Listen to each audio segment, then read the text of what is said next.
Hello and welcome to Retrotainment. I'm again here by my co-host, capital C, capital O, Greg. How are you doing, bud? What's happening, homie? And then out in the forest, we found this mountain man. Ray, how are you doing? Hey, how's it going? You're just wandering around in your little forest, were you?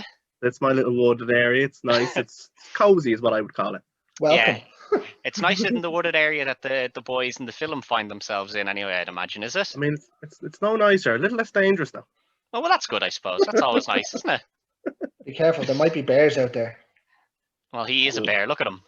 Indeed, I don't fear bears. Yeah. Best friends with him. Look at him. Wrestles a bear. Or mates. The bear man. Indeed.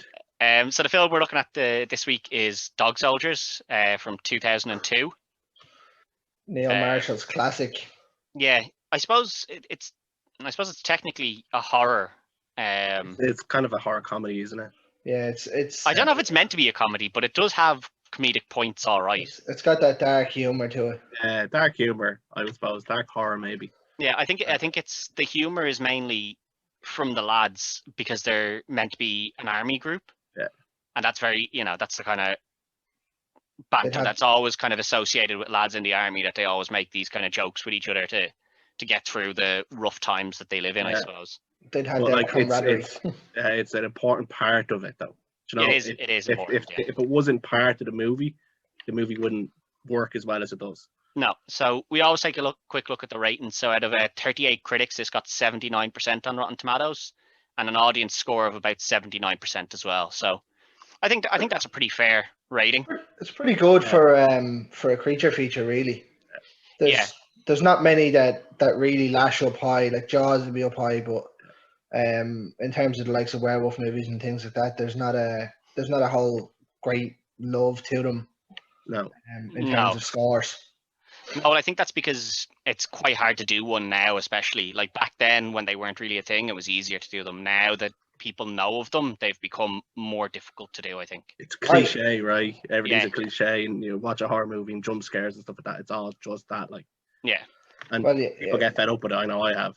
It's the same thing in most horrors now. Two people having sex in the woods, both of them are going to die. Usually has a black guy in it, probably most likely going to die. That's what I liked about this one, though. It ventures further than that. It doesn't follow those rules. No, it's its own movie. Its own, like, werewolf movies are. There's two good ones probably. Yeah, if even. Not including this, you have the American Werewolf in Paris and London and stuff. They're pretty good. Wolf with Jack Nicholson's good. I was never a giant fan of Wolf. No. I enjoyed it for what it was. Like you're right, it's a big werewolf movie and people love it, but you don't get many of them. It's not like vampire movies or zombie movies where there's hundreds of them and most of them are done to a certain standard. Werewolf movies are either really good or just terrible. Yeah, there's no grey areas there.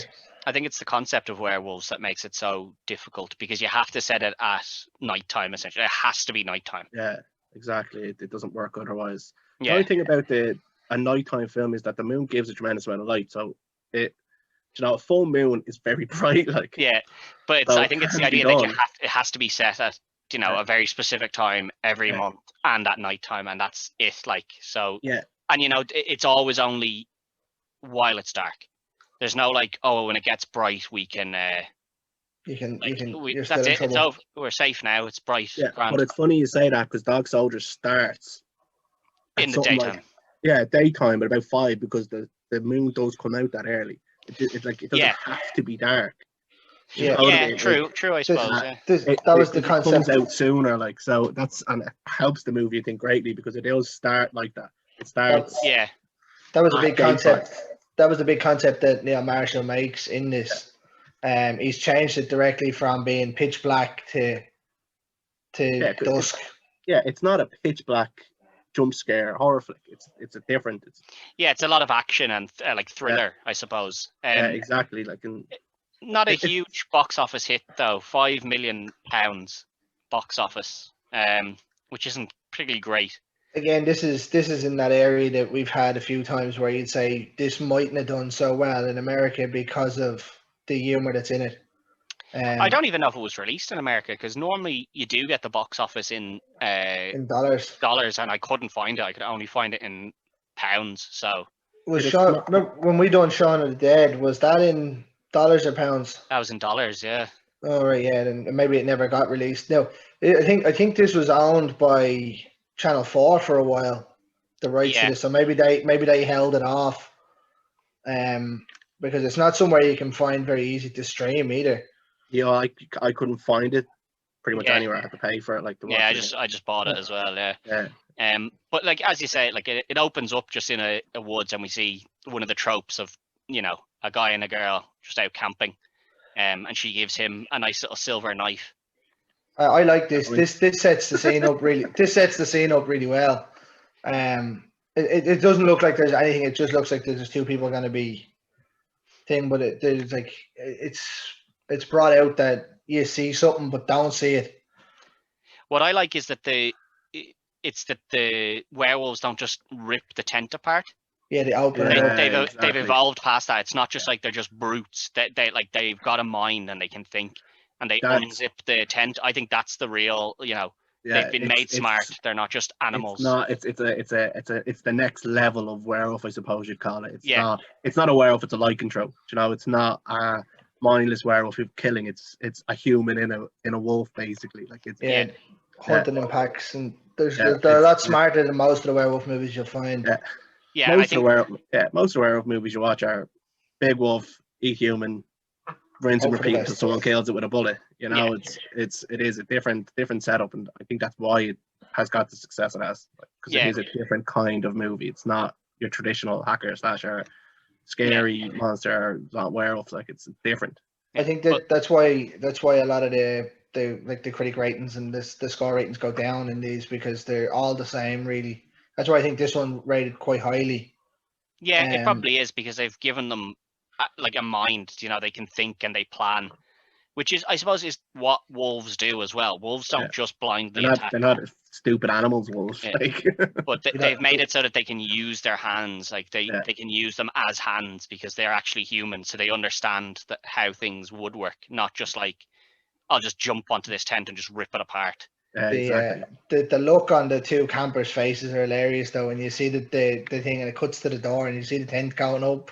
Yeah, Yeah. I think that's done really well because Yeah, that is because you kind of freak out. Imagine being in that scene. It scared the bollocks out of you. Yeah. Yeah. Well, you're not getting out of there, so Yeah, exactly. She And just, stop- she just kind of gets dragged out as well. He's like, okay, what the hell are you here? fair ball to him. He holds on to her and she's only halfway in, halfway out for a while. Yeah. But obviously the two of them we don't see them both get killed. We see her get killed and then just kind of a shocked face on him. Don't we get a flash of his scream. body at the end? We Yeah. get the scream and a howl, but we don't see what actually happens to him. But But the body's hanging. yeah, Oh, we yeah. do see him at the very end. Yeah, we Yeah. see him there. And then we cut to It goes 2 hours earlier in Wales. a different forest. Maybe in the one Ray's in. I don't know. Yes. You know? I was here. I was talking to them on the day. Oh, you're just talking to them? Yeah, Grant. And it goes to Um, North Wales, yeah. Yeah, and we see a training facility where Cooper is trying to evade capture, I suppose. But we don't know that at the time. We just see him. Well, we do know he's evading capture. We don't know that it's a training. Yeah, we Exercise. just see him legging it through the forest and then smashing hear- a few people up. Then he gets captured, and we hear he's been on the run for 22 hours and 43 minutes or something like that. 40 something minutes. I mean, that's pretty impressive to be on the run for that long. Yeah. Well, You've got to be pretty tired. yeah, and then you meet Cooper doesn't get tired. Doesn't seem like it. Doesn't seem like it. Man and Go we meet- all day. And We meet then- Ryan. we meet Ryan, who says, like, yeah, you're in. All you got to do is shoot that dog. Well, you're looking at it. Getting Liam Cunningham in was a big move into this. Yeah, No, I'm that was glad he didn't- 2002. I'm glad he doesn't kill the dog. But then, unfortunately, Ryan does. I don't really like that. Yeah, he So- does not. He does not do well with that. He hits him an old slap. Really, I really like Cooper. Sticking up for that little pooch. Yeah, there was no need to kill the dog. Cooper's top dog. But it just shows kind of who Ryan is. Like he's just he's got no compassion for anyone. He doesn't Yeah. care. Yeah. He doesn't care about anyone but himself, basically. Yeah. So Cooper fails to get into the Special Secret Service Forces. or Special Forces or whatever they're called. Yeah. And then we cut back to 4 weeks later, and there's another training exercise with the army unit of all the boys. This had a bit of a Predator-esque when they're coming off the helicopter. I would say that. I would say that was done intentionally. All right, yeah. And the first time you hear obviously you hear the Sarge telling them to come off, and you see poor Joe sitting on it. He's like, "I'm not getting off." Yeah. Well, Joe wants to watch the football, you know. Yeah. I think as football fans, we can all appreciate that. Yeah, you know, he wants to watch the match. Although, like, it is international football, and it's England against Germany, full on footy war, and he's like, "So nothing like this, then, no." Although I suppose it is in 2002, and Ireland had a pretty good squad then, so maybe I would have watched. You know, you would have. You wouldn't be getting off no planes. Now I probably wouldn't be too pushed whether I saw the match or not. But back then, yeah. The couple of one-liners there, though, where he's like, "Yeah, it's full-on footy war between England and Germany," and Spoon turned around and said, "So nothing like this, then." Yeah, so they've gone out with guns with blanks in them, and it's meant to be them versus the special ops guys, like in a mock battle. Yeah, a mock battle sort of thing. And they find a ridgeline where they can break into their defensive unit. So yeah, on the map he has them marked out. They're here, here, and here, and he's like, "If we go through the river at night, we'll get in." Yeah, so they start making their... There's a break in the lines, basically. Yeah, they start making their way there, and then we see Ryan and another Special Forces guy already out. Just kind of hidden behind some rocks, giving away their position. And then they stop for a little chat, and we discuss the rumours of the attacks. Yeah, and they're all true, to be fair. Yeah, but so far they're just rumors, you know. Well, people have come here and they've disappeared, you know. Every couple of months, someone comes along and doesn't come back. And then we see they break for the night and they start telling each other their biggest fears. Cooper's is spiders and women, spider women. One of the lads is penalties. Yeah. Big Joe with the axe. Big Joe. Big Joe. Biggest fear is penalties. And then Sarge doesn't really have many fears. Nothing scares the Sarge until the Sarge starts talking. Indeed. He scares the shit out of everyone there. Yeah, really puts them in the shits, doesn't he? But where he said, he turns around and he's like, not the thoughts of not going home to a beautiful woman. Yeah. And then he tells the story of his fallen friend Eddie with the devil tattoo on his arse. Yeah, laughing devil tattoo on his arse. Yeah, but after he's sufficiently scared the boys, the body of a cow just kind of splats down in front of them. Yeah. Again, it looks like a throwback towards Predator. Yeah, where they have the boar, except this one's been absolutely mutilated to bits, and as they're checking it, they see there's a lot of teeth marks and everything. These aren't entry wounds; these are teeth marks. Yeah, I like when Sarge kind of asks him, "Are you all right?" And some lad just goes, "I think I've shit myself." Yeah, that's Terry. Yeah, Terry. He's a bit of a wimp, Terry. To be fair, he is. But I mean, I suppose he would be pretty freaked out after hearing all those stories, and then something just drops flying down. cows. I mean, flying cows is enough to give me the shits. That's for sure. Especially one that's been eaten. Like what the hell did that? Exactly. And then it cuts back to Ryan. Yeah, and something we see something running towards him. Well, you see him looking around with his night vision, and he's looking. You can tell he knows there's something there. Yeah. And then it cuts out again. It cuts back to a vision of something watching him off the outside in the black and white. Yeah, and then we see the big. There's an attack. We don't see what attacks, but just that it does seem to do a lot of damage anyway. Yeah, it hits him once, and he goes flying. Yeah. Then we get to the following morning, and we see the boys tracking wherever that cow came from. So they eventually find the site that's been completely mauled out of it. It's covered in blood. Well, they're walking, and the flare goes up. Yeah, and they make their way there. They find exactly. Yeah, they find it, and it's covered in blood. They think everyone's dead. They find real guns, not the fakes that they were expecting. Poor Terry standing there, and he's standing in someone's intestines. Yeah, and then they decide they're going to radio for help, but the radio doesn't seem to be working, so they're kind of goosed there. There's a bug in it, isn't there? That's Bruce is gone. Yeah, Bruce investigates and finds a chip. That's they're suspicious. Yeah. To stop them getting to score the England matches, but I thought it was there for now myself. But yeah, well, that's what they think as well. They're like, oh, it's to stop That's already. Stop Joe. Stop Joe trying to find out the footy results. Yeah. Because they don't want to break radio silence. And then they realize it. Then they turn around and we're like, well, find the one for this camp, which is destroyed. And as they're setting down to pick up all the weapons and count out the ammunition that they've got, old Ryan pops up with a gun. Yeah, he's in ribbons. He's not in good shape. Big cut across his chest with three kind of claw marks across it. Even the makeup to this, like how pale he is, and like you can tell he's been out all night and whatnot, was actually really well done. Yeah, and they stitch him up, even though they don't like him, and they're asking him what's happened, and he's just like, there was more than one. There was only supposed to be one. There was only supposed to be one. And then he just keeps telling them to run, like, just get out of here, just run. I need to get out of here before I get like. But what they done really well here is in this conversation, Spoon has interrupted them 3 or 4 times, being like, "It's time to go." He keeps telling the Sarge, "You might want to know, you might want to hear this, you might want to hear this." Yeah, it's getting dark. It's time to get dark now. Yeah, it'll be dark in about half an hour. But they decide it's time. They've got all the bullets and everything, so it's time to pack up. So they start making a retreat, and in typical army fashion, one guy stays behind to cover their retreat, and then they'll cover him as he catches back up with them. Yeah, well, and I'm nearly sure in terms of a wolf pack, that's the way it's done. The leader stays at the back. Yeah, but Sarge...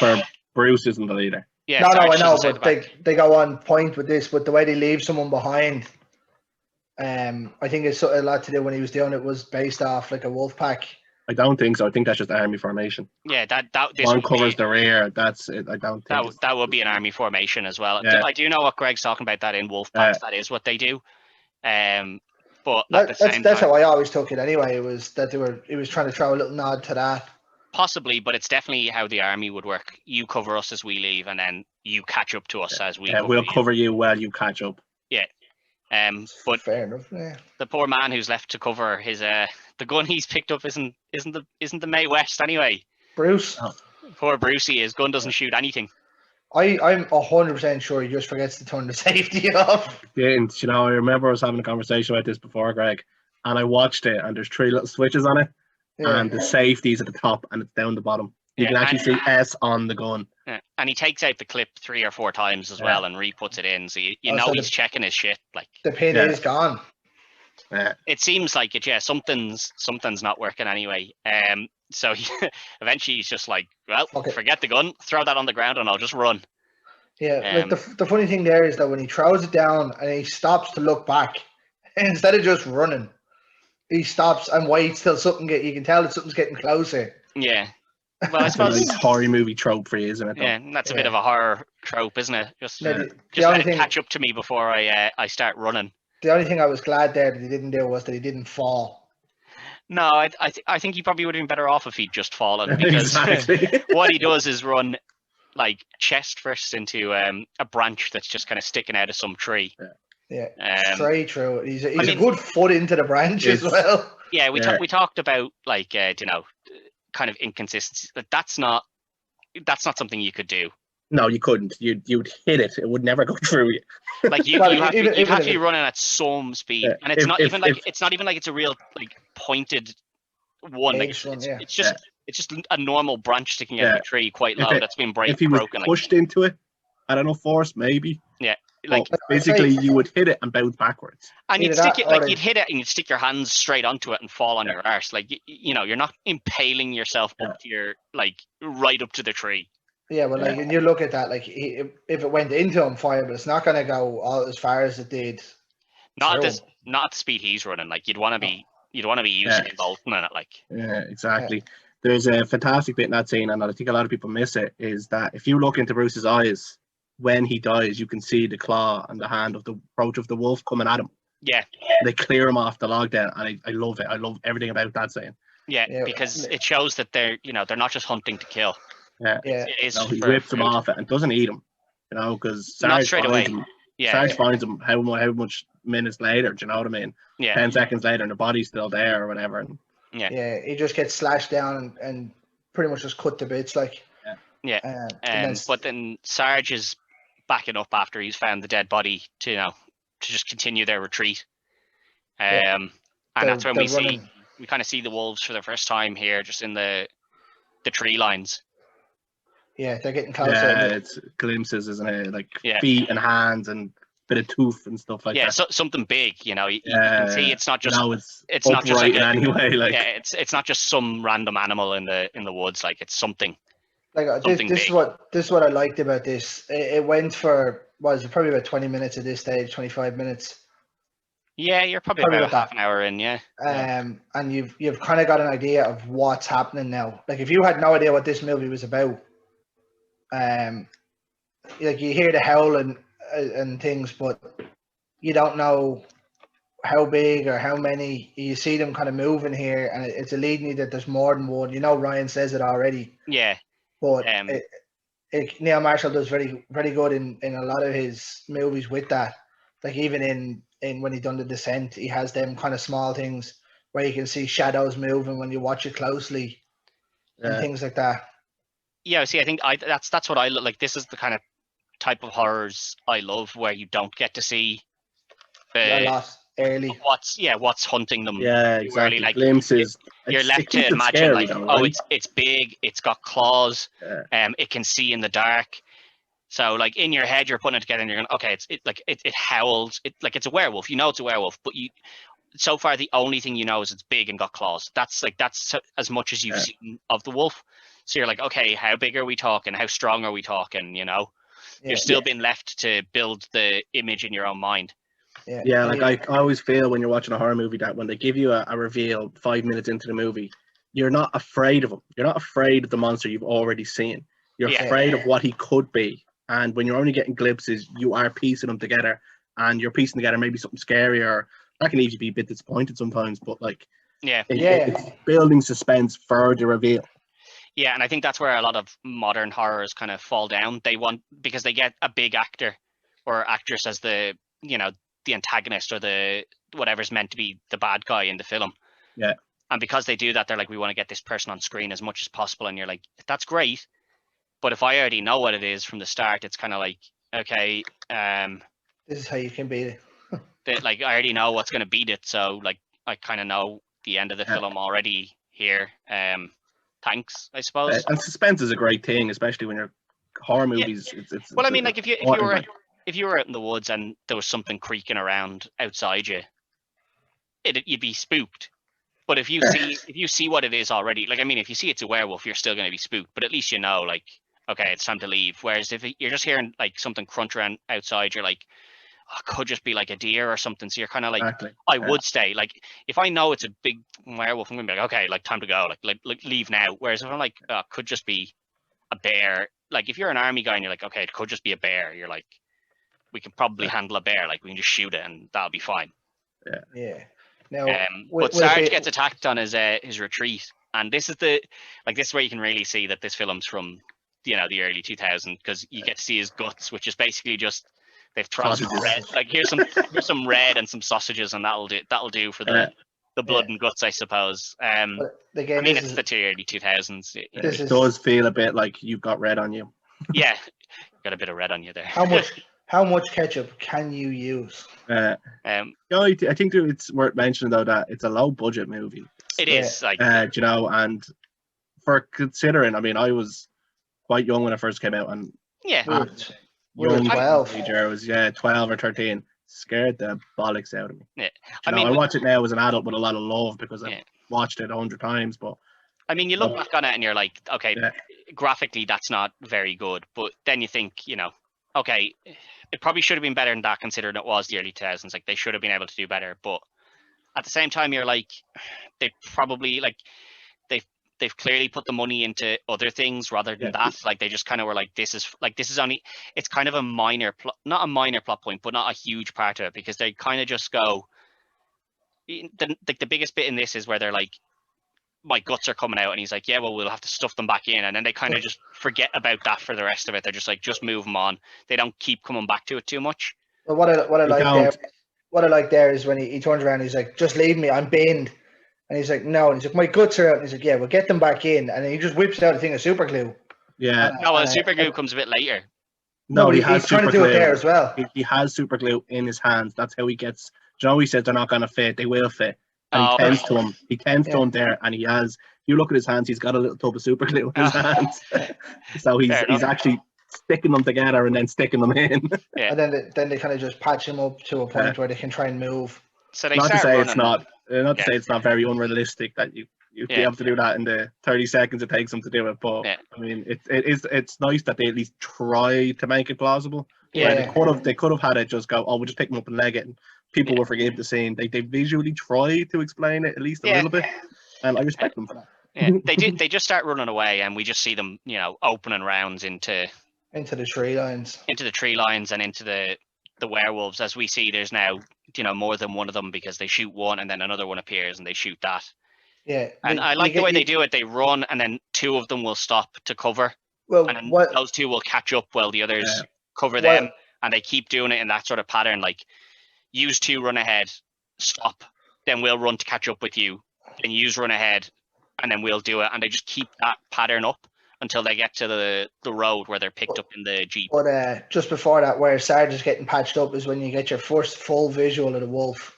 Yeah. Yeah. It pops up. It's quick though, isn't it? It's like exactly. It pops up. It's a real snapshot of it. Like, okay, it's a werewolf, but you're like, did I see that correctly? Or it's big and it's tall and it's I think it looks very good, and I think that's what I was saying. Like, I think they used the money that they did have in the budget, mainly on the werewolves, which is the correct thing to do, to be honest, because they're the they're the bit that's going to be quite important to the film. Whereas the Sarge's guts being out is kind of not that important in comparison. That was breakfast though. Yeah, it's. I think that scene is to progress the story later. It's important to show what bad estate he was in. Yeah, I think is important. It is important to the story. That whole scene and the visual part of his guts dangling out is a big part of the story. You know what I mean? It's important. Yeah. But the werewolves are way more important. So if you have to put the budget somewhere, I'm glad they put it into the werewolves, I suppose. They end up at the car. And just this random woman just driving around in the woods. Yeah, how's things, lads? Yeah, just want to get in the car and I'll drive you away. This has one of my most favorite lines in the whole movie. When they all pile in the car and she says to him, she's like, what's going on? And he's like, we were attacked. By what? Big fucking howling things. What? Big Max Howlands. But we see the werewolves kind of jam their arms through the roof of the car and stuff. This is where you can see a lot of humanoid to it. It's like a big forearm. Yeah. And now it just has claws. The knowledge of a human, and the knowledge of a human to know that they go from the top bloody kind of papery wavery thing on top, they're gonna get in and we see their faces pushed up against the windows and stuff as well. That was brilliant though, because all you can see is a mouth on one side, and then the other side you see the kind of thing just walking by. And it is the snout of a wolf, it is visually obviously a wolf. It's very well done, it is brilliant. And then they're stuck in the muck because because it's a horror, Well, I mean, it's a horror. You have to get stuck somewhere. It's the same as falling over. Oh, my Jeep is stuck. But they eventually get away. If you watch that scene carefully, and they're dealing, you're very focused on the werewolf's hand in the truck and the knife going through it. But Cooper's telling her what to do. Exactly. Yeah. Forward, back. So he's telling her how to get unstuck. Yeah. And everybody else in the back dealing it cuts to the wheels, and you see her eventually starting to move. Yeah, I think that is a very nice little touch where he's he's keeping his cool. Yeah. To the point of he's reverse it. Okay, drive it forward, reverse it, drive it forward, because he's thinking about how and you would expect an officer like him to keep his head, where a woman or anyone, any stranger or any civilian, should we say, in that situation is going to panic. Yeah. Is not going to know what to do. So a civilian in that situation would struggle, where you would expect someone in the army who's been into combat, stuff like that, to be able to keep the head. Yeah, No. and we've seen that he's not just some normal army guy. Like we've seen that he went for special forces, and that he bested them pretty much up until they were like shoot that dog. Like that was the only thing that stopped him getting there. Yeah, like the only thing that stopped him was him not following an order that he felt was pointless. Yeah. But she brings them back to this house Yeah. where all the fires are lit. But And the dinner's on. The dinner's on and nobody's there. So they search the house out, and then we see Cooper go to check a door where there's like a rattling on the door handle, and then it's just a little dog. The pooch. Just little Sam. Just little Just Sam. coming out to say hello. Oh, hey, Pooch. Yeah, he's well behaved. He's a good dog. Yeah, but they bring all the boys in anyway, and what they do really well here is after that, like where they all come into the house, they find the dinner, and Joe's like, we never miss an opportunity. Right, this is one bit that I want to run by is right. So they find the dinner and they just start eating into it, and they're like, "Oh, what is it?" And they're like, "It doesn't matter." Yeah. It's some kind of pork. It is human, yeah. It's human. Like some kind of pork is how they describe it. They never say white meat, right? Yeah, they never say, it's human. Like it's left to you. It's left to you, but like later in the film, we see that they keep the bodies of people they've killed downstairs. So like that kind of shows as well that it's not just when they're it's not just when they're in the werewolf form that they hunt human. And it kind of makes you aware that they are aware. They know, degree what they're doing as wolves. Like they have an idea at least what they're doing as wolves. Yeah, well, like when they're human, that this is what they're eating as well. Yeah, because they're hardly sitting down when they're werewolves to eat at the table. I tell you, I have an issue with this scene. Right, I do have a problem with this particular scene. Right, why are they cooking dinner? That's the bit I was kind of like. She's cooking the dinner. I mean, she's set out a full set of tables. Yeah, but I'd say that's for the morning when they come back. I'd say they are. I mean, I don't know how many times you've cooked dinner, Greg. I normally eat it then and there. I don't cook dinner 12 hours in advance. Yeah. No, but I'd say that's what it is. I'd say that's probably when they turn back, they're probably fucking not full famished from their soldier ravaging. Yeah. I'd say that's left to you to think of it that way. Was it her that done it, or is there someone else there? Yeah, my theory was that she does it because she's bringing the soldiers back there, and she wants to make it look like somebody lived there. Because if you go back and the house is, everything's turned off and nobody's there, it's like, wait, why is this house so empty? Well, they make a very valid point in here when they're looking at the pictures.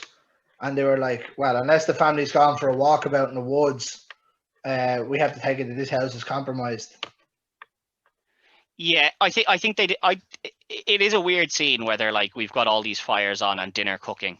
But I suppose that's just something that they were just like, I hope everyone just kind of looks past this a bit and just. Yeah, and like you forgive movies plot holes like that because it's not a movie killing plot hole. It's just a bit of a stupid one. Yeah, it's something that they were like, we'll put this in, and then they were like, okay, but does it work? And it's like, don't worry about if it works. Just put it in. It's fine. Yeah. I think it's nearly just put there to show the lads that they're actually eating and whatnot. Yeah, like that. I think it was just to give you the chills to say that they're eating human flesh. To be quite honest, it's more than anything else. It's just a little thing they put in just for the sake of it more than anything else. But yeah, I think that's what it is. It's just the idea that like later when you discover everything, you go back and it makes you think like, oh wait, hang on. Yeah, that wasn't pork. Yeah, but they eventually decide to bring Sarge upstairs because he's in man's guts are in bits, so they bring him upstairs. Cooper doesn't seem to really get on too well with the. Just before you get to that, right? Yeah. There's a scene in between that where the werewolves, where Coop and Spoon go out to check the car, right? Yeah, they go to get the car and they're like, they're leaving.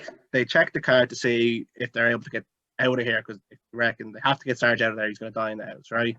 And they go out and they recognize the fact that the wolves are out there. They've destroyed the car and they get back in. They have that little tussle at the door.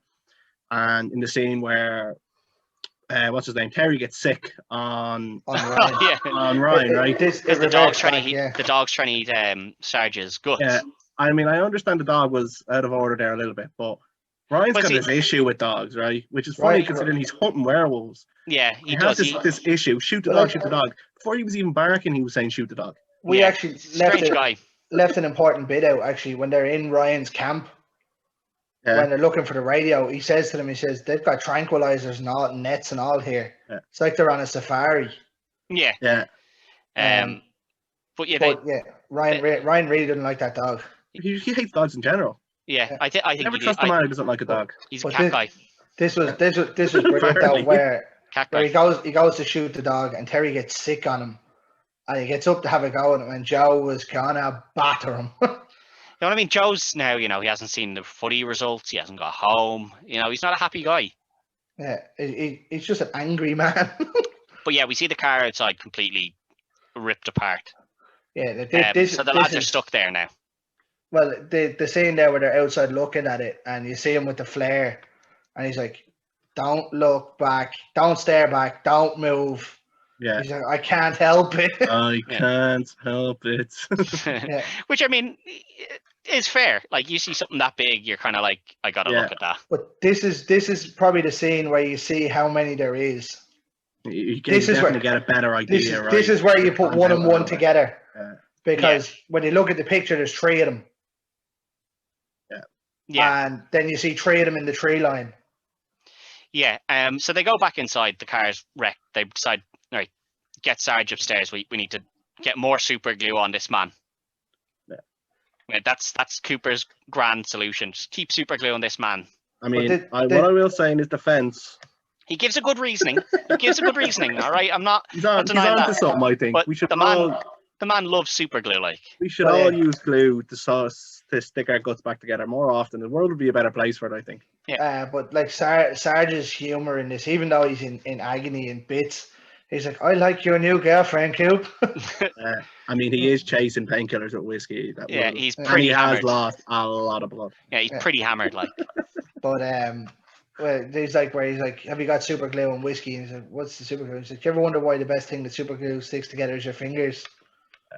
yeah, it's a good reasoning for it. But they, he eventually just tells Cooper to knock him out. Like, Cooper, just knock me out. Is it your birthday, Coop? No. Is it my birthday? Why? But, And he's like, he declares his love for him. He's like, "You could marry my sister if I had one." but they leave him upstairs after they've glued him Patched him back up. together. I wouldn't say patched him up. Like, it's not really Stuck 'em patched- together. Like, they've just Humpty glued him Dumpty, back. right? Yeah, they've glued him back together again. But they go downstairs and Coop takes over and he's like, right, this is how we're gonna defend the house. Yeah, they've boarded it up at this stage as well. Three round bursts. Short, controlled Controlled. burst. I mean, I don't think anyone uses That's any the short. one. I don't think anyone uses short 3 round bursts. After he says it continuously to them, but they each have 1 stun grenade as well. Well, that's Terry all over because he unloads about half a clip out the window to nothing. He does shit his pants on a lot in this movie. Yeah, which I mean is fair. It's fair. I can't. I know. I live in the lovely wooded area here, but I'm not I have gonna. on my doorstep. I don't know how clean my underwear would be. Yeah, someone's after putting mashed potato in your underwear. Someone has stormed my forest and filled my pants with mashed potatoes. It gets to a point here where they're all in the kitchen, and this is where you get the talk from Ryan. Yeah, And they're like, "Ryan, let me see that wound." yeah. Well, we see Ryan has kind of healed up Perked quite. up. He's feeling a lot miraculously. better. Yeah, and he's still a And dick. And then the lights cut out. And there's a couple of should we say awkward glances between the woman and Ryan.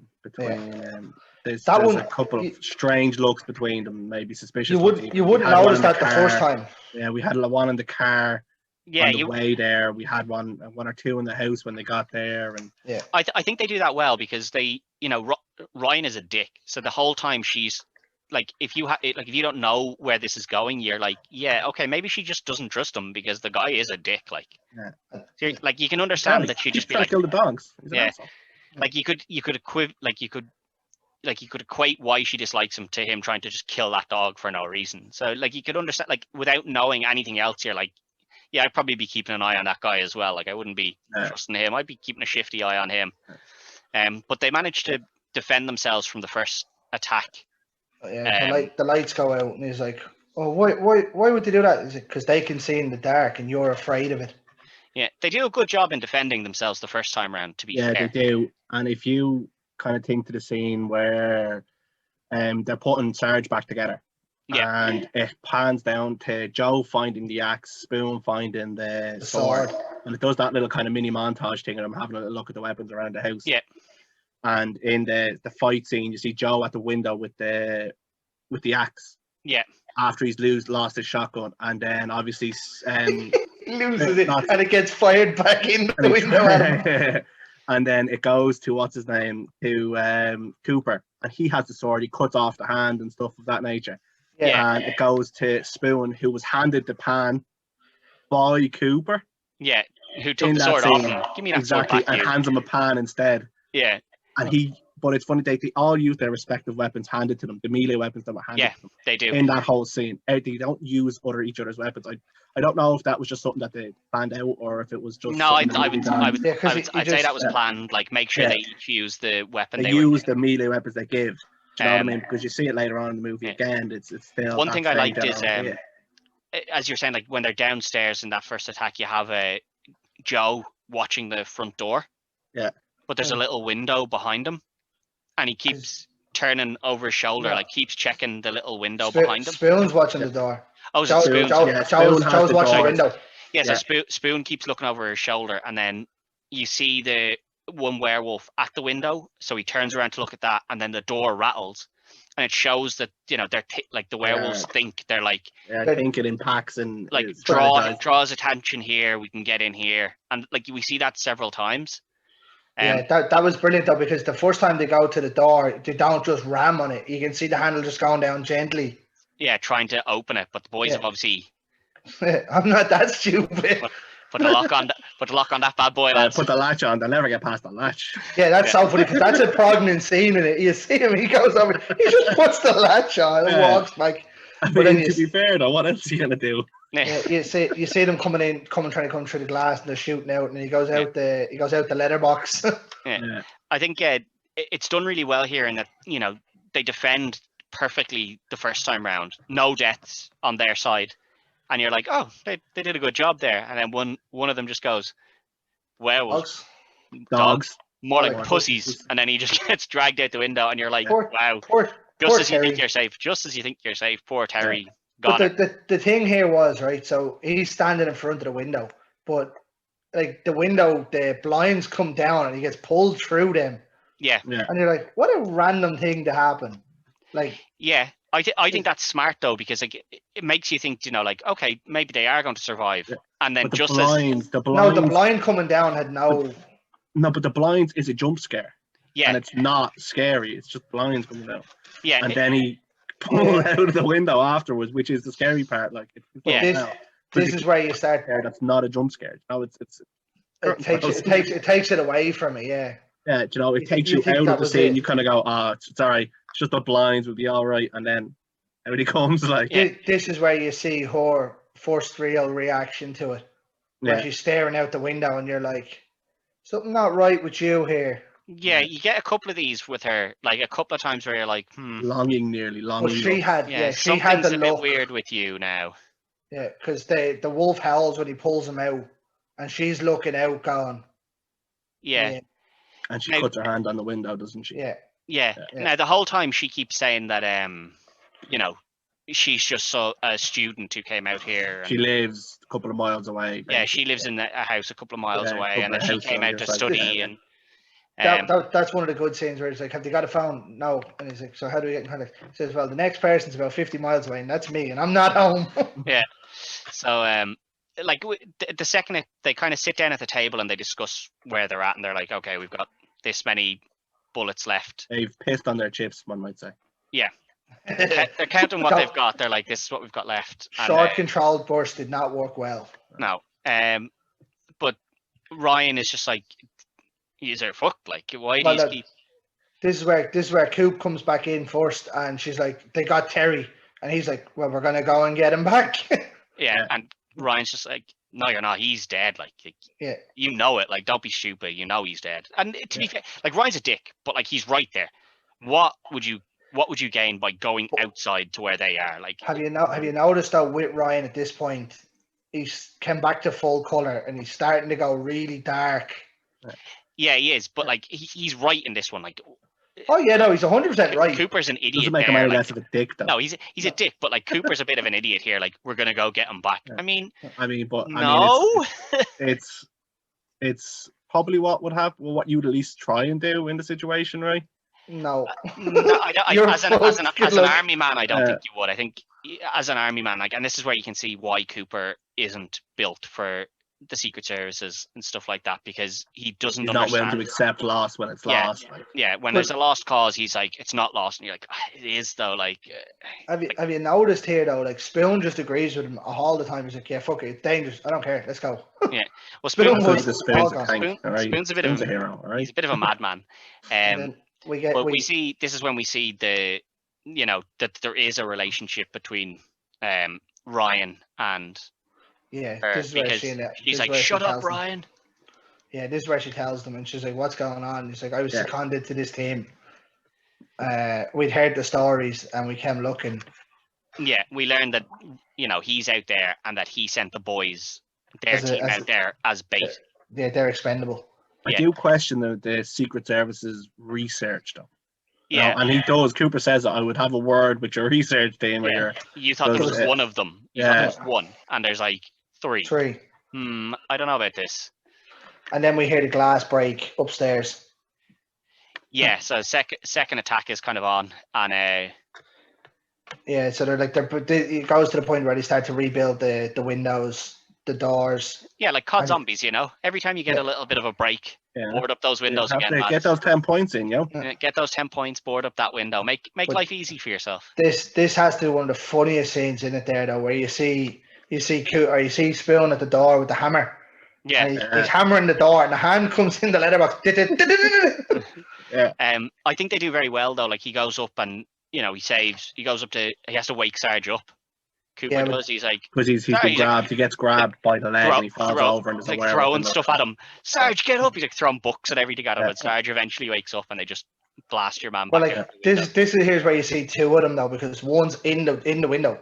Yeah. Or one is in the room now. That is the first kind of properly lit up scene that you can pause and have a good look at them, like head to toe. Yeah, see what they look like. Big, like 7 to 8 foot wolf that's just standing over Sarge, like. Yeah. But like that, this scene, okay, it's the scene where you can see it, but it doesn't make sense as to why he stood there for so long instead of. No, like I always get this sensation that or the feeling at least that they enjoy it. They enjoy the fear. They enjoy everything about what they're doing. Do you know what I mean? That's what I got from that as well. Like what stuff they have in their house is why they're eating people when they're humans. Do you know, they enjoy it, and at the end of the day, wolves enjoy the hunt, don't they? They enjoy pack hunt. The pack, I don't know, savoring. Like, how many times you sat down to a burger and then I'm gonna enjoy this? Like, but we see it like standing over Sarge, and then Sarge, they eventually shoot that one back out the window. He gets the camera. He gets the camera to flash into the face of the one that's holding him from the window. Yeah, exactly. He falls, and then they get up, and Sarge kind of comes through. And I love how the first thing that Sarge does when he comes through is grab the machine gun and the handgun. Yeah, and he unloads both into them. So they survive this second attack, or the second wave of attack. But Sarge is now back up and walking around, and you're kind of looking at that going, well, you've already seen it with Ryan. He's not actually up and running yet. That whole scene's still in the first. Yeah, it's at the end of the first. That whole scene is still in the first. Yeah, but when he gets back up, he's kind of like he's up back and running. Like he's not 100%, but like if you've had your guts torn open, you're not going to be walking up and down the stairs, kind of. Well, you can see it with Ryan. He wakes up, but he's still bedbound, basically. He's for up, quite a while. he's awake, but he's bedbound still. But like even still, like. He was absolutely hammered out of it, and that's all gone. Like I suppose there is the thing of like the shock could drag you back, but adrenaline and all that kind of possibly. But it's starting to show that there's something a bit off with Sarge. Exactly, here and now, we know there's definitely something fishy going on because Ryan's a shitty cunt, but was well and truly cut, but he's up and running now. Like, so they go back down, and they've discovered, and she tells them there's a jeep in the in the barn. there. If you can go get that. So they make their plan, you know. We need something loud and fast. Yeah. The So camera just pans to Spoon. Yeah, they all look What? at Spoon, don't they? What? What? Sorry? What? Huh? Me? Yeah. Me? You? Me? You what? Me. You? Me? Me? Me? This- Okay. This is brilliant because that's all you see of it. You know, it's just like, yeah, So they decide he's going to go out, distract them, and then run away. yeah. And then this is Joe brilliant, is going to go get the car. yeah, Now Cooper comes out and he waits there like way too long. at like, the door. No, when he goes out and he has the flare and he's like distracting them. No, He waits- Spoon. Or sorry, No, because Spoon. he has to leave it as long as he can. Yeah, but he But leaves they're- it way too long. Like you know, No, there's but a if point where it's like nearly at him and he's still standing and they're like, Cooper. I think we It's- discussed that Spoon's a badass, though, right? she, it's her. She has it up she's in the window watching because it's Yeah. her that says Spoon run. Yeah. So Yeah, she but I can mean- see. She needs to be able to see the three of them Yeah, allegedly. I suppose, but I mean, the thing is like right up on him. Like, and no matter, even if you're trying to like wait to make sure you've seen all three, if that thing's that close to you, you're kind of like, yeah, like I should probably just run now, like whatever, Yeah. because if I stay here any longer, I'm dead. Like, so Yeah. he like you can see that he's not all there. He's kind of just like, yeah, He's mental. He's a bit of a lunatic in general. I'll just wait. It's fine. Yeah. But he makes the run, and you know, Joe Yeah. makes it to the shed.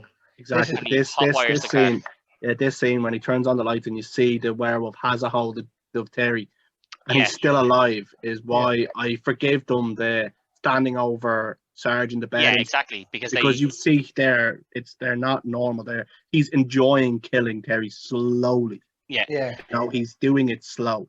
Yeah. And deliberate. You know, he's still alive and he's been gone out of the house for probably what's meant to be a couple of hours in movie. Yeah, it's meant to be a couple of hours because like Yeah. it goes from being like 12 o'clock to being like nearly 3 o'clock. You're talking Yeah, like 3 exactly. hours where they've had him, you know. Slowly Dying. killing them. So they are obviously enjoying their kill. They're not, and that's what it lends itself to the fact that they're still human in there. So Yeah. maybe that's a bit of thinking about it that like when they take him that they were fully expecting the rest of them to come and get him.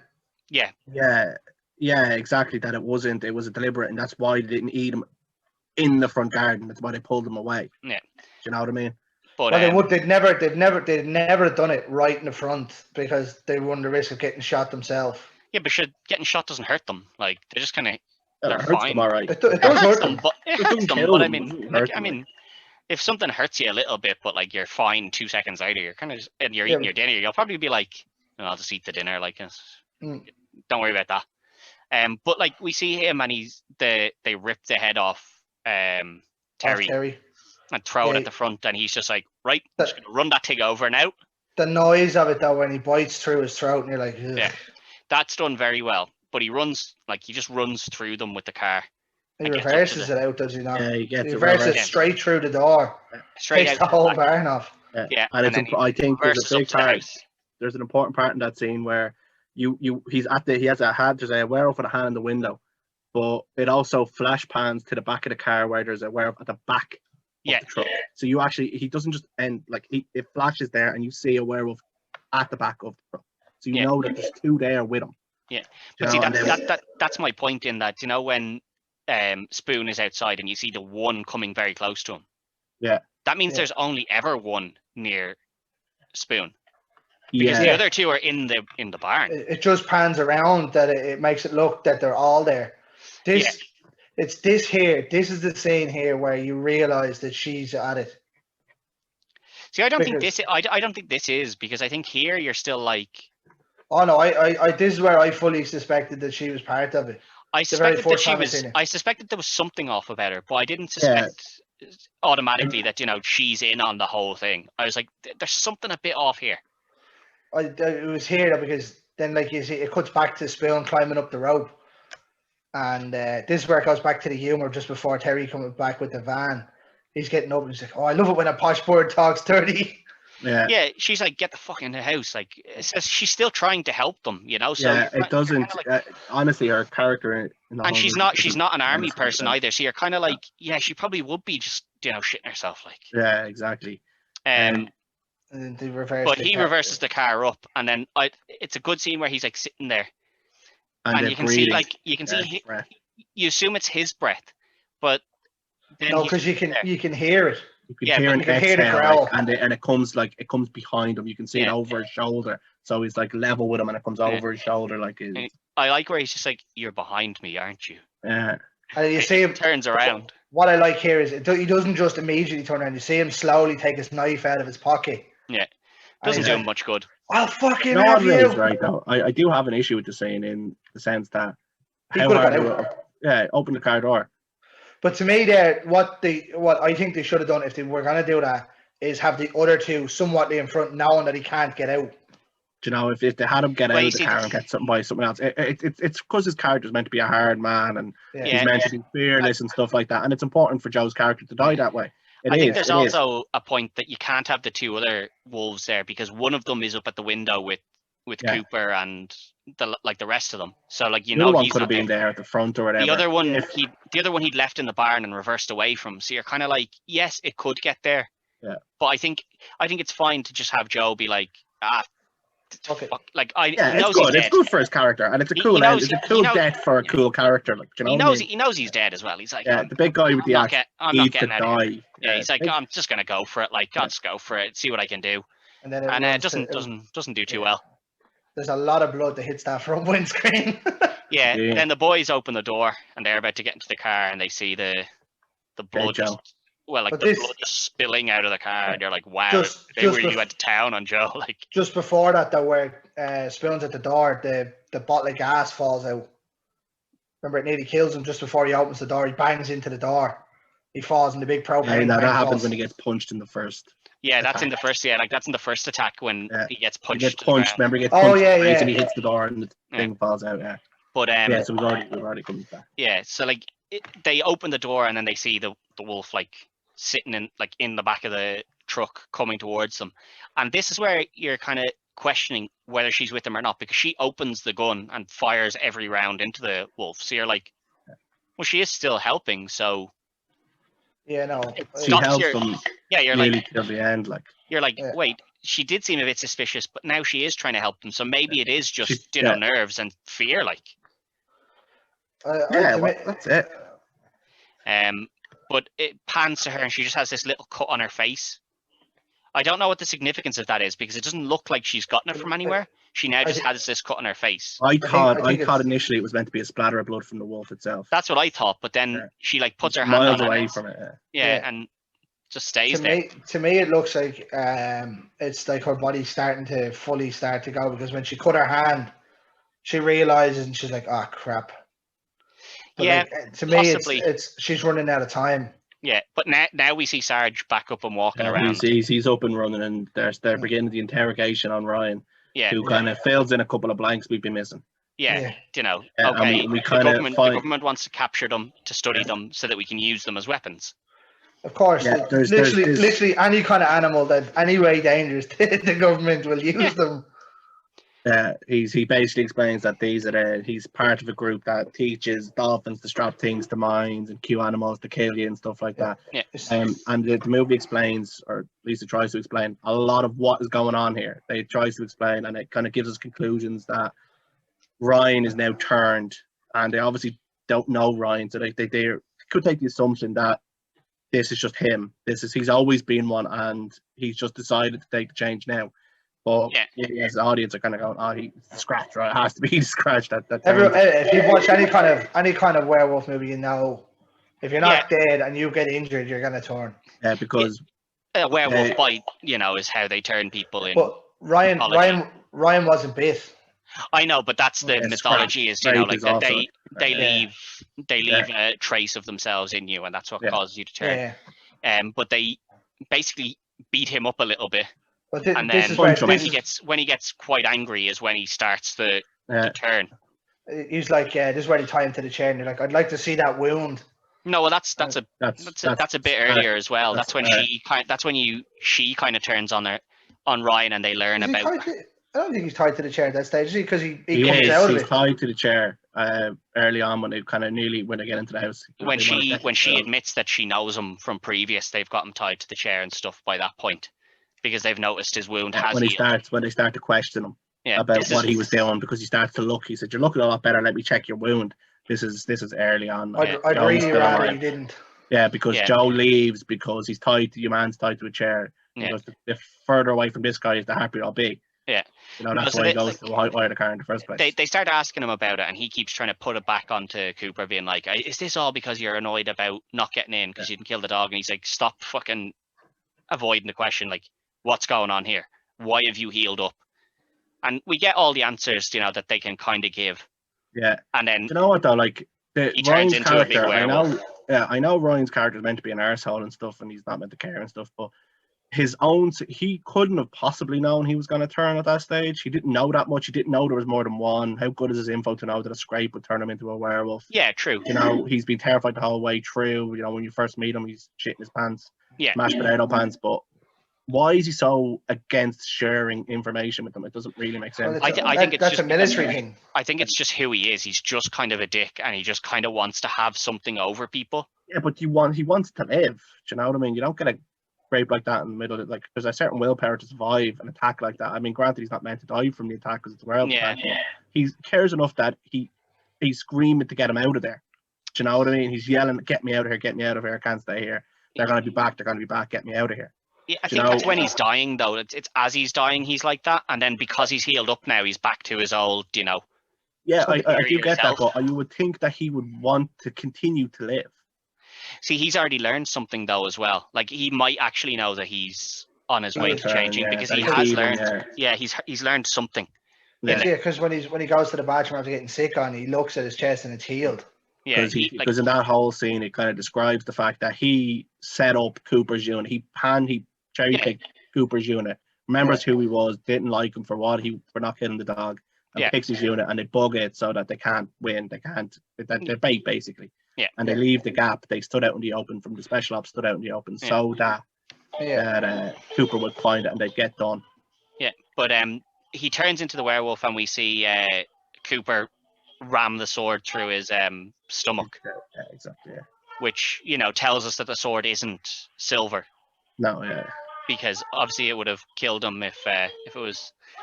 I'm glad somebody knows their ABCs, lads. Yeah, the fucking thing it's sitting on the sofa over there, and it just started going off. But Greg, if you need help, I'm here for you. Yeah, we're all here for you, Greg. Come to my woodlands. F. But we see he turns into a werewolf and eventually leaves. So we've now learned that if you get attacked by a werewolf and survive, you turn. Now this makes me wonder. Do you know when we seen earlier where Sarge was upstairs and they were just standing over him? Now I'm kind of thinking, is it because they know he's going to turn? I don't think so. Yeah, see, I was kind of like, is it that, or do they just not care and they just care about themselves? They don't want a bigger pack. Well, I mean, we're gonna come to it later, in the end of the movie. But there's a wolf pack thing involved in what happens throughout this whole movie. There's obviously a team with them, and later on we discover that the answer to that question, I think.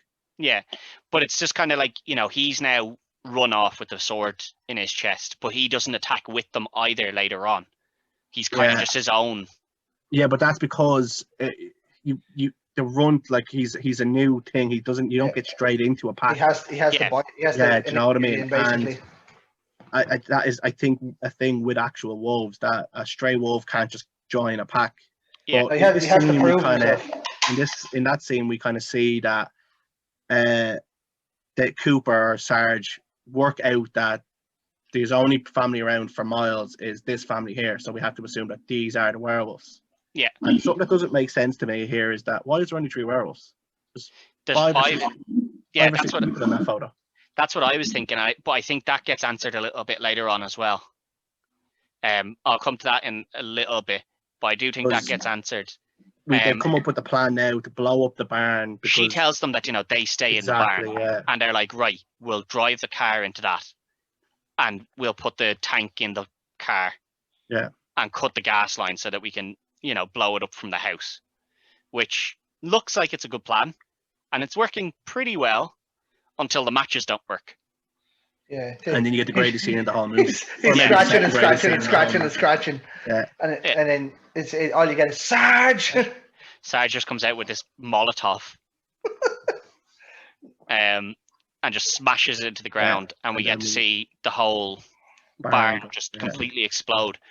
This is the bit where I'm not 100% convinced as to what happens, because they get back into the house, right? And they're like, right, And that's it, Mrs. sorted. Suspicious movie yeah, and has she's been. like, she's like, She shifty. apologizes.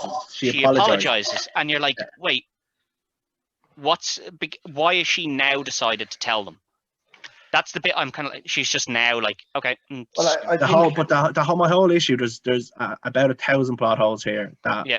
nearly ruined the whole movie. I love the movie for everything that it is. Yeah. But this particular part of the movie nearly ruins it because none of it makes sense.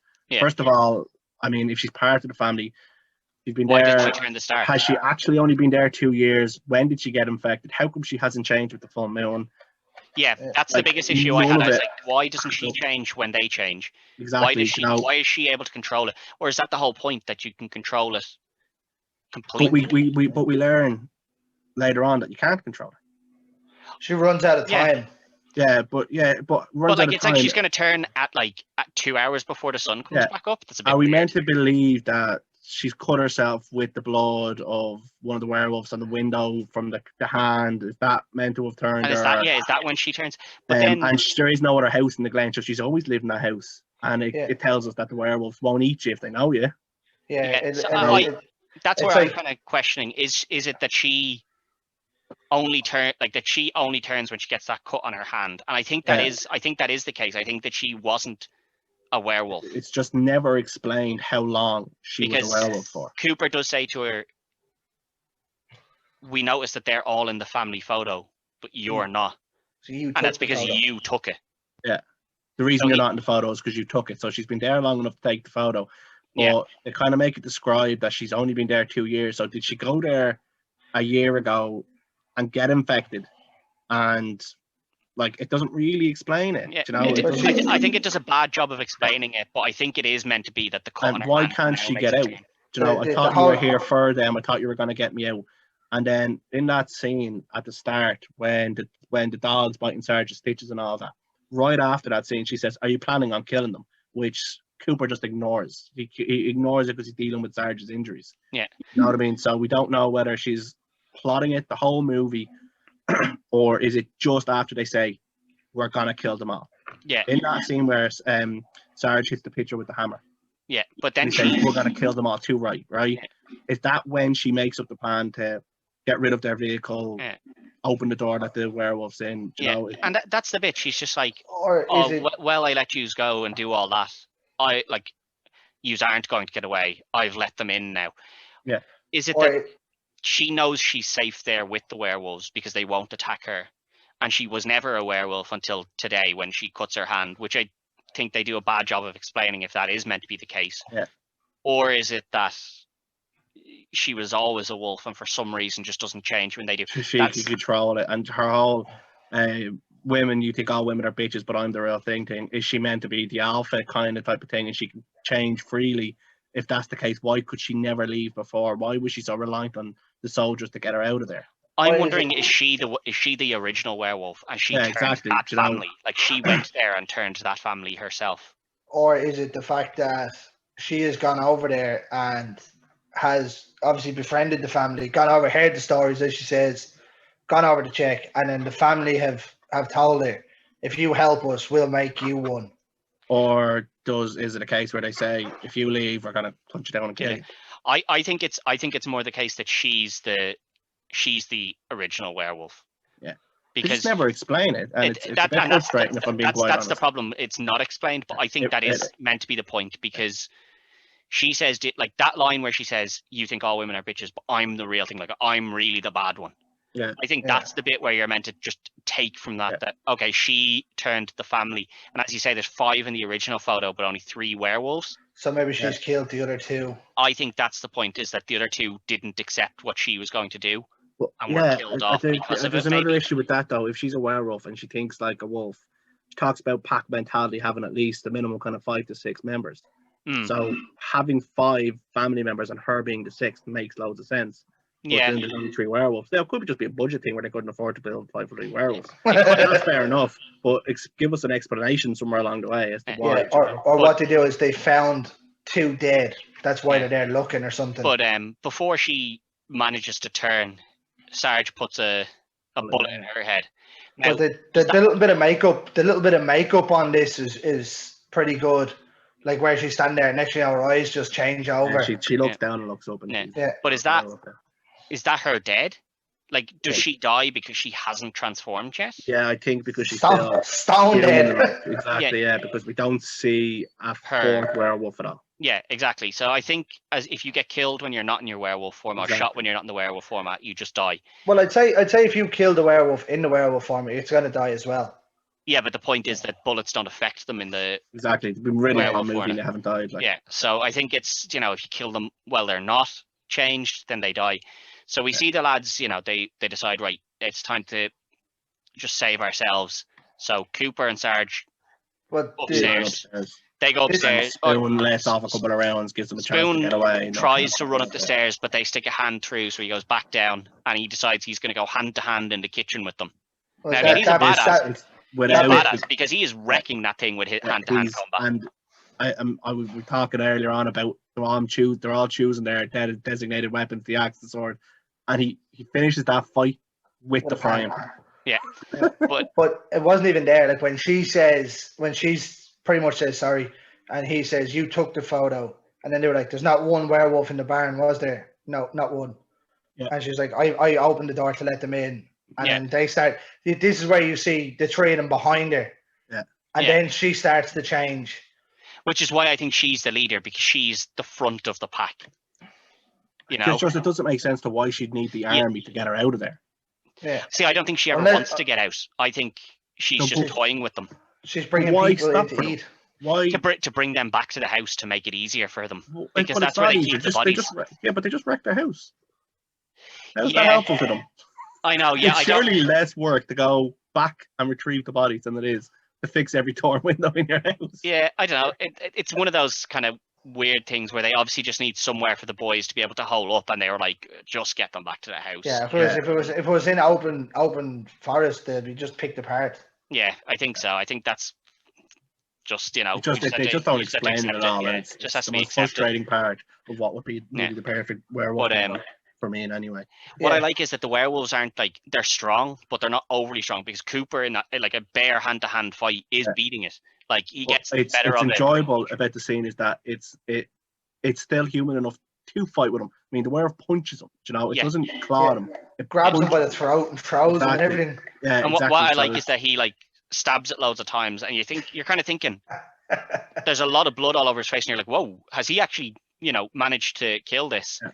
And then another one just grabs him, and you're like, "Oh, no!" It's the pan. It's the pan scene is when it pans up to the lads up in the toilet in the Kazi, and they're breaking through because they're being hunted. Yeah, and it pans back down to the kitchen. He's baiting the bollocks out of this werewolf. But he's already stabbed that werewolf in the shoulder. Yeah, he broke a knife. He broke the knife, and the werewolf sits up then. Yeah. It's kind of to show that but then it grabs him. It grabs him by the throat and just throws him across the table. Exactly, yeah. So it kind of tells you that it's I know, but at the end of it, he's kind of holding his own against one. He's winning the fight against one, and then the second one shows up, and it's like, oh. And it's the greatest line in the movie. He just spits in its face. I hope I give you the shits. I hope I give you the shits, you fucking wimp. Yeah. And it spits in his throat. Yeah. But we see that that's the end of Cooper, and it's that's a great death for Spoon. That's a great death for Spoon. Like he holds his own. I think exactly. So this is where when we see the boys upstairs, and they fight their way into the bathroom, then out of the bathroom, and they go into the bedroom, right? That's that scene there though, when he's in the bathroom and he breaks the sink, and he's using the sink, the bit of porcelain to cut through the wall. Yeah. And Sarge is there. Sarge doesn't even want to use his gun. So he's using a bottle of deodorant and a lighter. The scene when they get into the bedrooms, I think, is another really important one in there. Because when, they're kind of going, where the fuck do we go from here? And let's hop in the wardrobe. Yeah, and see, this is where I think, the way I was saying earlier that there was 5 in the photo, but there's only 3 werewolves. They look down, and in the wardrobe there is skeleton.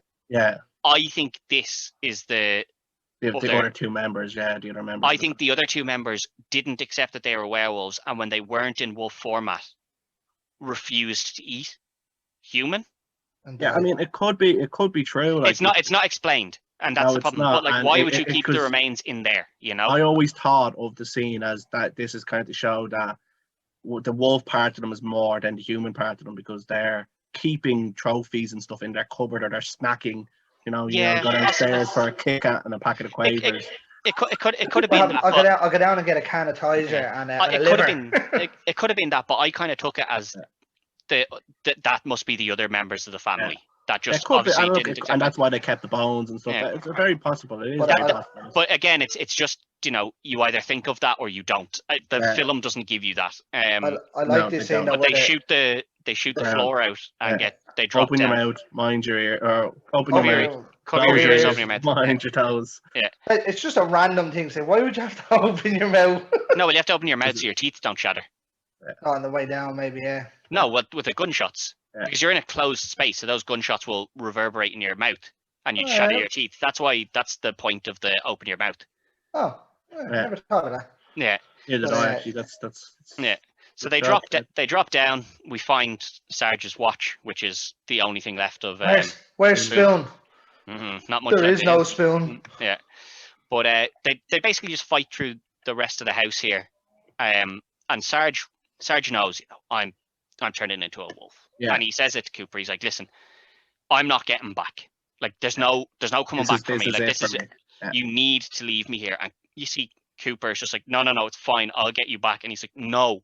You don't understand. Like, there is no coming back. And he shows him the wound, and he's like, there is no coming back. Do it for my men. I am a werewolf now. Like, this hands him the film roll. Yeah, he hands him the film roll and hands him the gun, and he goes, there's one in the chamber.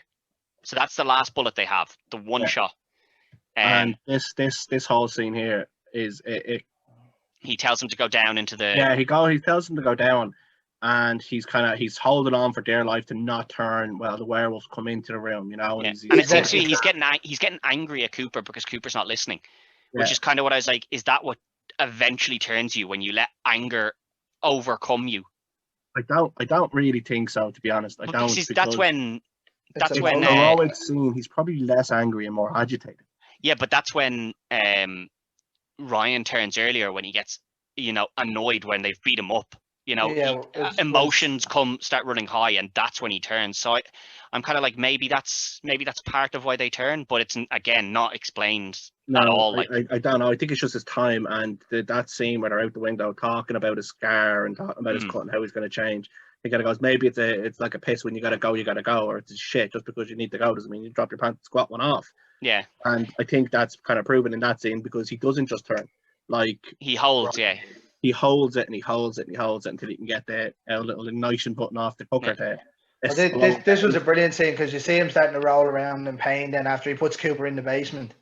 And he rolls over, and it looks to me nearly as in by accident he knocks the cover off and then he pulls the wire out. Yeah, and he cuts the wire. He realizes then. Well, what's very smart is that you can see that this is Sarge's plan, because he takes two things of water and he puts out the fire, right? Because if he doesn't put out the fire, it'll blow straight away. Yeah. So he puts out the fire, so you can see that this is his plan. Cuts the thing so that the gas fills the room, and then he's going to use the lighter, but they hit it a slap. They knock it out of his hands, and then we have all the werewolves there. Well, the three of them and him, and then he turns on the. Yeah, he turns on the gas and explodes the house, and then we come back down to Cooper in the basement. He was Cooper and shocked and Cooper and the little pooch, and you're like, oh, okay, this is it. That's it. Over. This is the end of the film. Everyone's, it's you can see daylight's coming up. You're like, that's it. But then Cooper's walking along and he's bumping into all these bodies and stuff. Bodies of the people, and that's where we see the guy from the first scene again. He's obviously on the ceiling because he was killed. You see the knife here as well. Yeah. He gets knocked to he gets knocked to the ground, and we see a werewolf come in with a big sword sticking out of his chest, and you're like, okay, Ryan, it's Ryan. This is what tells me that because he's not part of their pack, he wasn't welcomed in. Yeah, he wasn't. That's why he wasn't with them. Yeah. Exactly. Have you tried licking your own balls yet? Yeah. I forgot you don't have any. But he knocks him around, and he gets knocked into this like cover of, you know, like just the like non-meat, like just there's clothes, there's whatever they had on them, just it's all left there. And there's that small little silver knife that we see the girl give her boyfriend at the very start of the film. Where she makes it very obvious, like she's like, And it's silver. sterling silver. It's solid silver, don't lose it. Yeah. So we now know that he has a weapon that he can use to that'll cause damage to the wolf. Now this is one of the scenes where that really got to me, because we see Ryan pin him up against the wall where he has the blade sticking out of his chest and it's like in his teeth. And I was like, ugh! That's one that just always gets me, like just the sound of it and like the idea of something like that. I was like, ugh. Yeah. No. But the little pooch, the pooch gets his revenge. You know, he's like, hey, you're a dick. You tried to shoot me earlier. Yeah. Good Starts old kind of Sam. pulling at him and biting at him, and Ryan And then we gets realise that he distracted. can be offed with a bullet to the head after he's taken the blade, the solid silver blade to the chest, like. Yeah, Yeah. and then we get the ending scene of you know, Do we think England it's all 5, over? Germany 1, Werewolves No, 8 might but be it's 2. it's the last little words out of him. He's like, They think they it's think all it's all over. over. It is now. Bam, and it's a great ending scene, and we see, you know, England won 5-1. Wasn't it? No, he mentions Werewolves Joe. 8 He might be- mentions Joe there, doesn't he? He's like, do you remember Joe? He loved football. Yeah, Fucking live for it. No, that's not in that scene. That's when before Ting that's turns. before he turns. Yeah, he keeps asking him about Joe and stuff. I like, honestly, that's a great end to the film. You know, they think it's all over. It is now, and then you just get to see the result. England 5 to everyone, and in the bottom, tiny bit in the bottom corner, Yeah, Werewolves Werewolves 8 might eight might kick be- in. Yeah, Werewolves 8 might be 2 in there. yeah, that's not really important. You know, Werewolves. Yeah, who cares? England won 5-1, lads. Real important. Don't forget, lads, that was the Liverpool beat Germany 5-1 show. Yeah, but honestly, it's a great end to the film, and even though we did point out, you know, there's quite a lot of flaws that they leave in. Again, it's just something that you just have to Do you know what? buy, really. Like, I enjoyed the film, but it's only when you watch it with critical eyes that you see that. Like, if you sit down to just watch it, you're just like, yeah, it's dumb. Just next, like, forget about that little flaw. I'll just continue to enjoy it. Well, like it's one of the movies that you just need to enjoy for what it is. It's just a good, enjoyable movie. Don't let yourself get hung up on details that they are a bit irritating, and I would love for them to have just not had them in there. Just a little better, 5 more minutes with that scene. Just They explain certain little bits a bit I'd better. love it. It would round off the movie, but for me, I just love it for what it is. It's a great movie, and I've watched it 100 times, and I probably will watch it another 100 times. like I love it. as far as I know, it was his first kind of movie into the horror. Yeah, because he went into genre. Skins after that, didn't he? And that was terrible. Who did Neil Marshall? Yeah, he did Did he? Skins. Skin Crawlers or something it was called. It was terrible. No, he done The Descent. Descent was class. That was The great. Descent was class. Yeah. But like he went from this to The Descent, and then there was always talks of a second one of these coming out. Yeah, Like, it has he's the come out and second said one- that there won't be one because he doesn't have the rights anymore. Yes, like that's what I was saying earlier. I think Channel 4 owned them. Yeah, I Um, would. The other way we see a lot of films being remade now recently. This is something I'd love to see be remade. Can't wait for this to be remade with The I Rock don't as the main know. character. And I don't know because I don't like. I think Cooper is a strong male lead, can be cast by a host of 100 people. Like pick your Yeah. numbers. People like Joe and Spoon, like they are quite unique in who they Yeah. are. Well, And like, you could have them- that kind of oddly cowardly, brave Terry and stuff of that, and then Bruce if is you- in enough to really make a register. Yeah. But if you look at it though, people there's that make this movie. Spoon makes this movie what Yeah. it is. You Like, know what I mean? those- It's not Cooper. those- It's Spoon. those two lads, like Spoon and Joe, even on IMDb, they don't have a whole lot to them after Nothing. this. They've nothing else. Nothing else. No, like which is a shame because you see how good they are as supporting actors in the film. Sarge, Cooper, and Liam Cunningham are the 3 big actors in this. Well, Sarge has done loads. He's done Gotham and everything. He done. Yeah, that's Bloody when I, five or when I six. watched it, I was like, He was in I know Event him from Horizon something, as well. and I was like, oh, it's Yeah, he's done loads. he's Sarge. Alfred Yeah. from Gotham, like. Yeah, he's So done loads. Zoe told me today that your man Cooper is in Grey's Anatomy, He's quite a big thing, Grey's Anatomy, I think. Mm. and then obviously Liam Cunningham is in Liam. Game of Thrones, and Yeah, he's you know, been in done loads of he's stuff. Loads of stuff. Loads. But you know, like I would like to see, like, if they said they were going to remake this, I'd be all over it. But again, I'd like them to make it that little bit longer and just get those few explanations in, like, what's her connection to the werewolf? Just make sure you get that in, and then you clear up a lot of plot holes that are in this film. Well, So originally I would like this to was, see it remade, just to include that little bit. Like, originally this was supposed to come out as a trilogy. oh, okay, well, Well, like, I mean, I don't see how you could possibly do that. They killed all the world. I think once they Yeah. got the thing, like he had originally said he had 3 scripts. I suppose you'd say that there was probably werewolves in other areas, and they then Well, sent Cooper in to try and sort don't it. they But kind of do a bit of foreshadowing? I suppose Yeah. they tried to do a bit of foreshadowing when she's saying, what else is real? I mean, before that there was a line, but now that werewolves exist, there is no line, is Yeah, there? so like, The are line you of get mythology, Werewolves yeah. are real, what else is real? are you gonna get where you're meant to get like a vampire one and then something else? You know, like possibly. But I really enjoyed this. I hadn't seen it before. So really enjoyed watching this one now, to be honest. To me, And then, as you said, Ray, you've seen it 100 times, and Greg's the same. like we found this movie. Me and Ray actually found this movie. We used to go to Exhibition and rent 5 movies for a fiver and try and find the worst movies we could find. Oh, you And picked this was found a one good of one. You know, found a good one, because this definitely isn't a bad one. But no, this to me is my favorite werewolf movie, and I put it as probably the best one that I've seen. So would I. And I know that you'll get berated, and there'll be a tremendous amount of people from the 80s upset because American Werewolf in, was it London or Paris, whichever one was in the comedy one, is kind of hailed as the golden standard of werewolf movies, because they were their first live change in front of you and stuff like that. Yeah, I suppose it's though, dog soldiers. like this is the one you've seen though when you were 12, you know, so there is a different connection to it as There well. is, Like if you grew up in the 80s, nostalgia and stuff, exactly. if you grew up in the 80s and watched that one first, it probably would be your favorite. You know, there's always going to be a part of that. But this is a good werewolf film, and as you said, we said at the start, there's not too many good werewolf films out there. They're far and few between, really. It's something I'd like to see done again, like do another werewolf film and try and do well with it. But I don't think so. I think the kind of genre itself is a little bit ruined with the amount of TV shows, and werewolves are good in a sense they're a good supporting act, I think, because they are human for such vast majority of their life, and you can have a good sad story about a lonely person who can't be connected to someone because they're a werewolf. You know, that's very possible, but it's hard to do this kind of movie. Well, that's where you think of, like, you look at when they brought out the big budget one they brought out with Benicio del Toro as the Wolfman and Anthony Hopkins. That was that sad, lonely, hard to connect thing, and that was awful.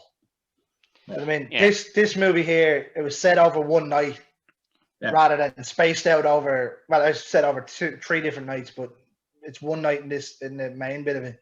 Yeah, it's one night. It's fair to say. It's one night. Like the lads are in it one night. Like it happens over 3 separate nights, but the main story is just the one night of them defending it. But I think it's the fact that they make the werewolves intelligent. Like, you know, they're not just animals. But they're not just animals. Like they know that they're werewolves because they're doing it while they're human as well. Yeah. So there's that. Like these are actually, you know, bad people. Like they're not just, oh well, you know, unfortunately, when they change, they just attack whatever's around. No, like they actively. They're completely sentient. They know exactly what they're doing. Like they know what they're doing, and they're going to keep and all that doing kind of it. Yeah.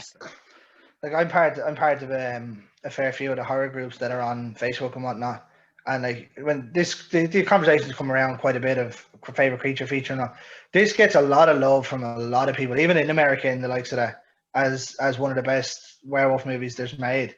Yeah, and I can see why. It's because it's a well put together movie. Now, like we said, tremendous problems. Holes. Yeah, there's always problems. I mean, it's only the perfect movie. I think in any horror, that's part of horror. You have to suspend your disbelief when you walk into horror. It's like, you know, like it's not a documentary, real. lads. Werewolves aren't real. Yeah, like it's not a documentary, lads. Like certain things aren't going to make sense.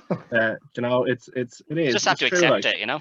I mean, it's like saying this isn't realistic or that's not realistic. It's stupid because it's a werewolf movie. It's all a joke or none of it is. Yeah. But I think Neil Marshall hit the ground running with this. Yeah. I know it only made a couple of million, but sure, that's what happens. Certain films don't make it, and then they go on to be kind of cult classics. But really enjoyed this film, and great to have you on, Ray, and obviously great to have you back on again, Greg. So we'll see you again. Good luck.